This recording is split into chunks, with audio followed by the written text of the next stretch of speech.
tanong ko lang, Kim, sabi mo kasi una mong bibigyan ng Hello Melo si Paolo, di ba? Kung isang melon si Paolo, anong klaseng melon siya sa'yo? Iba-iba bang klase ng melon? Isa lang, di ba?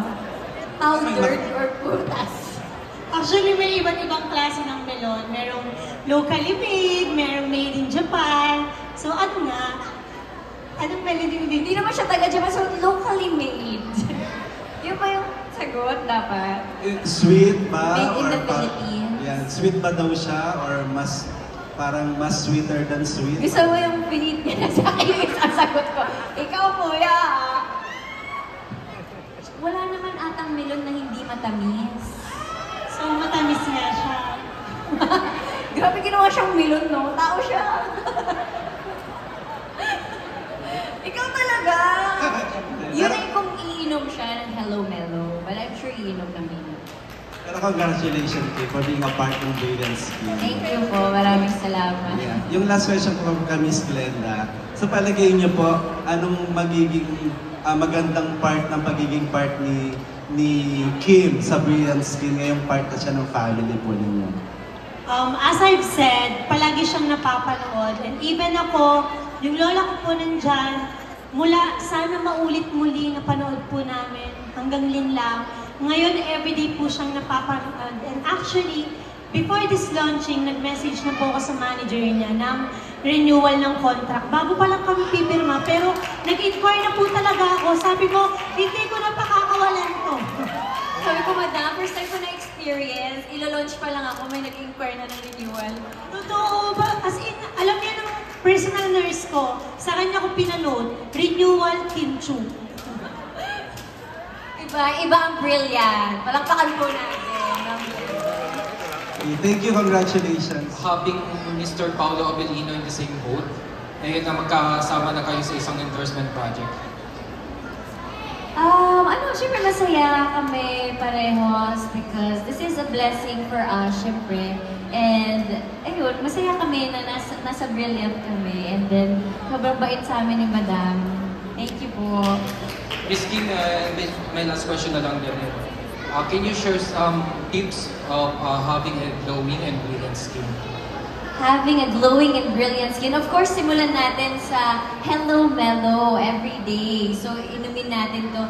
Actually, para lang siyang juice, no? Pero at the same time, malaki yung natutulong niya sa katawan natin, sa beauty natin. And we'll all look super young. So, pag may tinatanong, ba't ang bata mo tignan? Ito na po talaga iniinom ko, ilang buwan na. So, nakaka-fresh po talaga siya. And also yung positive outlook din. Yes, positive outlook. Huwag na natin mga pag nilay-nilayan yung mga hindi maganda. Para naman yung aura mo is maging fresh and pretty ka lagi. Thank diba? you. Thank you and congratulations. Masaya din ako dahil nasabi ko to dati sa PBB, dati sabi ko sa PBB, gusto ko lang po mapanood sa TV araw-araw. Nangyari po siya ngayon, Mondays to Sundays niyo po ako mapapanood sa TV. Lin lang, tuwing gabi, showtime tuwing tanghali. Asap ko tuwing linggo, tsaka Secretary Kim, Saturday, Sundays. Thank you. Ikaw na talaga, di ba? Maganda bagay sa'yo yung Hello Melo kasi beauty and energetic. Yes, kaya cheers to that. Ayan, Kim, for my last question, Kim, it's brilliant and Hello Melo. So, ano yung mga bagay at kaganapan sa buhay mo na lately ay nagpapara-brilliant at nagpapa-Hello Melo sa buhay mo ngayon? Lalo na sa puso mo ngayon. Grabe, syempre itong brilliant, bagong family to, grabe, parang bago lang tong inquire sa amin. Tapos ang bilis na nangyari, andito na ako ngayon sa harapan ninyo. Nakabuo na kami ng mga Victorial, ng TV commercial. So, isa to sa mga highlights talaga. Of course, ang laking kumpanya ng Brilliant, kaya I'm very happy to be part of the family. Of course, Kim, napakaganda mo today. Today lang ba? Yeah, of course. Gusto mo maganda siya. I'm a big fan, by the way. The question is, how do you keep yourself beautiful inside and out? Ako, pang Bili-Bili Pilipinas yung tanong. How do I keep beautiful inside and out. Siguro kung maayos yung estado mo sa buhay, yung mental state mo, mag-reflect naman yun eh. Kasi kapag masaya ka sa buhay mo, ibig sabihin, nag-reflect din yun sa mukha mo na maaliwalas, mukhang masaya ka, mukha kang maganda. Kasi hindi mo pinoproblema yung problemang hindi naman kailangan problemahin. So, just live in the moment, mabuhay ka lang. Kasi ang iksi na ng buhay after COVID, parang ang bilis pala ng buhay ng bawat tao. So, gawin mo na kung ano magpapasaya sa'yo and kung ano yung magpapaganda sa'yo. Gawin mo na. Thank you, Kim. By the way, how do you take care of your mental health? Mental health, sa workout. Sobrang laking tulong po talaga ng workout. Paggising ko gumigising ako ng 6 a.m. So, nag-workout ako ng mga 7, 7:30. So, doon pa lang parang naki-clear out na yung mind ko. So, ang dami ko ng energy. So, pagdating ko ng showtime, yun na po yun. Yun na po yung naipon kong lakas sa workout. Malaking tulong po talaga yung workout. Not just physically, but also mentally. Kahit mabilis ang 30 minutes lang or gano'n. Basta makapag-walking kayo or running. Alright. Thank you, Kim. Thank you po. First, congratulations, Kimi! Ay, hello!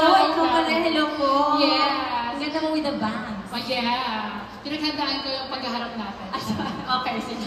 Ay, first, congratulations! So, Kim, a lot of people look up to you. Siyempre, nakilala ka namin from your humble beginnings, di ba? So, now that you're part of the Brilliant family, I'd like to know how brilliant is Kim Shu now in handling all the struggles in life. Grabe na yung first question sa struggles in life. Cheers! Di ba ang cool? Cheers tayo ng Hello Mellow. How I handle? Siguro, pinalaki kasi ako ng mga magulang ko na pag may pinagdadaanan kami, dadaanan mo lang talaga. Kasi wala namang ibang tutulong kundi sarili mo. Kunyari may problema ka financially, edi magtrabaho ka, may problema ka emotionally, i-workout mo, mag-workout ka, sumayaw ka, gawin mo kahit na anong gusto mong gawin, or wala kang makausap, andyan yung mga kapatid mo, mga kaibigan mo. Lahat naman ng struggles na gagawa ng paraan. Huwag lang talaga tayong titigil kapag meron tayong problema. Kasi walang mangyayari talaga sa'yo kung hihinto ang mundo mo doon. Kim Chu, Cebu, Philippines. Thank you po. Okay. I can have another question na lang. Ayan, bonus question na lang, Kim. So, kung may bibigyan ka ng Hello Mellow, sino yung gusto mo unang makatikim aside from your family and friends? Sino bang bibigyan ko ng collagen para pampabata? Sino ba? Siyempre mga kapwa ko ka-brilliant din. Si Paolo, sila RC, sila Andrea. Siyempre, kami-kami. Ayun na itawid, Kim, ah. Thank you and congratulations again. Thank you. Si Miss Glenda kinuha na para kumanta last December. I'm sure yung iba sa inyo nandun rin. At after nun, kinuha po ako ni Miss Glenda for Brilliant Medical Group. So I'm very thankful and very grateful to the whole Brilliant Group for having me. And of course, congratulations in advance for your new products and of course, for Brilliant Medical Group as well. Alright, thank you so much, Paolo. And it's such a pleasure. Grabe pag tumingin, na nasa-starstruck ako. Such a pleasure to see you here with us today, representing the Brilliant Medical Group. At eto na nga, pero bukod sa pag-perform here today, I'm pretty sure everyone is also excited, also wants to learn more about the Brilliant Medical Group. So, let's go on, Miss Glenda. For this very special launching and event. Alright, thank you so much, Paolo Avellino. At grabe, ang rami mong pinakilig na mga brilliant tonight. Tama po ba? Sayang hindi na ako nakaabot sa likod. Yeah, I just have a few questions. But before that, let's call on Miss RC Munoz back on stage. Together with Miss Glenda.